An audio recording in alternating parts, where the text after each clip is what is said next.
Prashanth season 7లో అయితే title win అయిన తర్వాత గొడవలు జరిగాయి. మీకు తెలుసా? ఐడియా ఉందా? తెలుసు.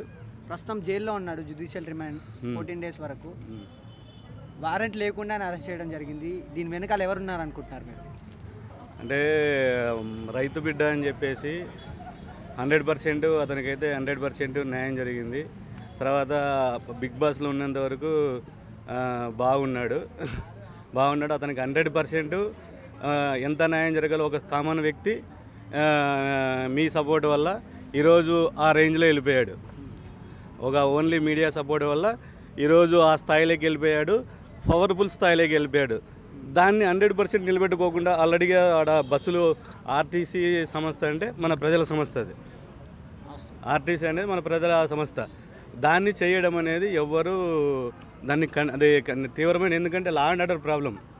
ఎవరన్నా కానీ ఫ్యాన్స్ ఉంటారు, ఫ్యాన్స్ ఎవరికైనా అభిమానం ఉంటారు. కానీ ప్రైవేట్ ఆస్తులపైన ధ్వంసం చేయడం అనేది అది. ఇంకోటి పల్లవి ప్రశాంత్ ఫస్ట్ చెప్పారనమాట, ఇక్కడ ప్రాబ్లం ఉంది మీరు వెళ్ళిపోండి అని చెప్పారు. కానీ మళ్ళీ రిటర్న్ వచ్చి అదే పనిగా ప్రజలను రెచ్చగొట్టేది అనమాట. దీన్ని అయితే మాత్రం ఎవరు ఆస్తం ఉన్నా ఎవరున్నా కూడా ప్రభుత్వ ఆస్తులను ధ్వంసం చేయడము. అసలుకు ఎవరన్నా కానీ కంటెస్టెంట్ అద్దాల వాళ్ళు కొట్టి చాలామంది పాపం ఏదో వాళ్ళు ఏదో అంతా దాంట్లో పోయిన చిన్న ఆర్టిస్టులే. పల్లవి ప్రశాంత్ రాకముందే ఈ ప్రభుత్వ ఆస్తులు ఏవైతే అంటున్నారో బస్సులు కానీ కార్లు కానీ ఇవన్నీ కూడా జరిగిపోయాయి. ఆ తర్వాత ఆయన బయటికి రావడం జరిగింది. అందులో దీనికి పల్లవి ప్రశాంత్కి ఏంటి సంబంధం? ఆయన మీద సెక్షన్లు ఎందుకు వర్తిస్తాయి? అంటే పల్లవి ప్రశాంత్ అవి ధ్వంసం చేశాడనేది కాదు. ఎవరు చేసినా, అభిమానాలు చేసినా, ఎవరు చేసినా పల్లవి ప్రశాంత్ ఏమీ చేయమని చెప్పడం లేదాడా, వాళ్ళని చేయడం చెప్పడం. కానీ ప్రజలు కానీ ప్రభుత్వ ఆస్తులు ధ్వంసం చేయడం అనేది అది కాక అంతమంది జనాలు అక్కడ అసలుకి ఎంతమంది గమ్ముగూడి ఎవరన్నా కానీ సామాన్య వ్యక్తి ప్రజలు కూడా చాలామంది ఇబ్బంది పడినారు. అభిమానం అనేది ఎవరికన్నా ఉంది. ఇప్పుడు నాకు ఉందన్నమాట, నాకు చిరంజీవి అంటే అభిమానం, పవన్ కళ్యాణ్ అంటే అభిమానం ఉంటుంది. కానీ ఈ విధంగా చేయడం అనేది సరైన పద్ధతి కాదని నా అభిప్రాయం. పల్లవి ప్రశాంత్ ఫ్యాన్స్ అని మీరు ఎలా చెప్పగలుగుతున్నారు? పల్లవి ఫ్యాన్స్ అనేది అది కేసు జరుగుతుంది, ఇన్వెస్టిగేషన్ జరుగుతుంది. అది పల్లవి ఫ్యాన్స్ చేశారు. తర్వాత సీసీ ఫుటేజ్ ఇవన్నీ సేకరిస్తున్నారు. అది పల్లవి ప్రశాంత్ చేశారా లేకపోతే ఇంకోటి చేశారా అనేది ఇన్వెస్టిగేషన్లో తెలుస్తుంది అనమాట. నేను పల్లవి ప్రశాంత్ ఫ్యాన్సే చేశారని చెప్పి, లేదంటే అమర్దీప్ ఫ్యాన్స్ చేశారని చెప్పేసి అది ఒకరికొకరు రెచ్చగొట్టుకున్నారు. కానీ ఫలానాలో చేసినని చెప్పేసి నేనైతే స్పెసిఫిక్గా చెప్పలేను. అక్కడ లేను.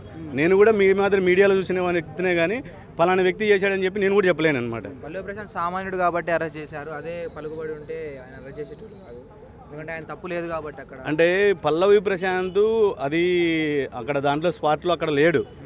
పల్లవి ప్రశాంత్ రాయి తీసుకొని చేయడం కానీ పోలీసులు ఏం చెప్పారంటే లా ఆర్డర్ ప్రాబ్లమ్ని దండికి ఇక్కడ జనాలు ఎక్కువ గుంపు కూడుకున్నారు, వెళ్ళిపోండి అని చెప్పాడు. ఆయన గెలిచిన ఉత్సాహంలో మళ్ళీ వచ్చాడు. జనాలు ఏమంటే అక్కడ అచ్చు ఉత్సాహంతో రెచ్చిపోయి ఈ కొన్ని సంఘటనలు జరిగినాయి. కానీ పల్లవి ప్రశాంత్ని ఖచ్చితంగా ఆయనే చేశాడనేది మాత్రం మనమైతే చెప్పలేము. ఇన్వెస్టిగేషన్ జరుగుతుంది. ఇన్వెస్టిగేషన్లో ఎవరు చేసేది ఏం కదా, సీసీ ఫుటేజ్లు ఇవన్నీ ఉన్నాయి, దాంట్లో తెలుస్తుంది ఏం కదా. 353 కింద నాన్ అవైలబుల్ వారెంట్ విధించడం జరిగింది.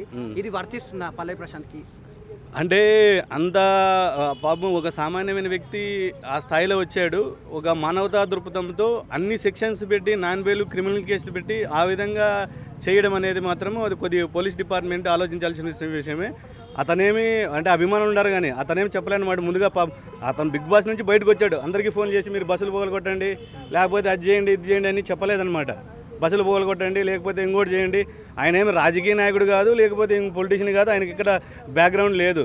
ఒక సామాన్య వ్యక్తి దాంట్లో పోయాడు, ఈరోజు మంచి పొజిషన్లోకి వెళ్ళాడు. తర్వాత నేను వచ్చిన డబ్బులు కూడా జనాలకు పంచుతా అని చెప్పాడు అనమాట. వచ్చిన డబ్బులు కూడా ఇవ్వనని చెప్పాడు. కానీ పోలీసులు కూడా కోర్టులు కూడా అతనికి మానవతా దృక్పథంతో అతని ప్రమేయం ఏం లేదు కాబట్టి అతనికి తీరుగా కేసు నుంచి బయటపడేసి బెయిల్ వచ్చి ఆయన మీద కేసు కొట్టాలి అని చెప్పి నా అభిప్రాయం.